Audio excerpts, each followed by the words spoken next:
శంకరాయ. శృంగేరిలో గురు నివాస్ అనే పేరుతోటి ఈ ఆలయంలో చంద్రమౌళీశ్వర ఆరాధన నిత్యము మన పీఠాధిపతి చేస్తూ ఉంటారు. ఇది మనందరం కూడా అక్కడ ఆ ఆరాధన చూసినందువల్ల ఎన్నో రకాల అనుగ్రహాలు పొందుతాం.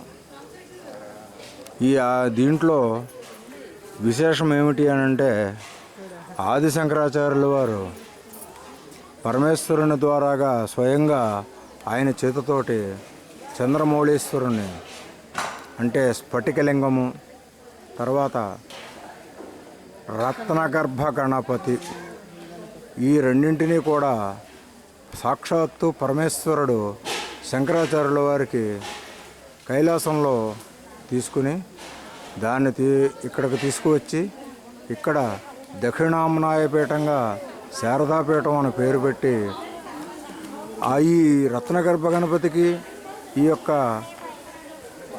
స్ఫటికలింగంగా ఉన్నటువంటి చంద్రమౌళీశ్వర స్వామి అనే పేరు కలిగినటువంటి ఆ స్ఫటికలింగానికి ఇక్కడ ఆరాధన గురువులు చేస్తూ ఉంటారు. అది చూడడం ఎన్నో జన్మల పుణ్యం. దానివల్ల చాలా రకాలైనటువంటి ఫలితాలు ఉన్నాయి అనేది సత్యం. జై గురుదేవ్.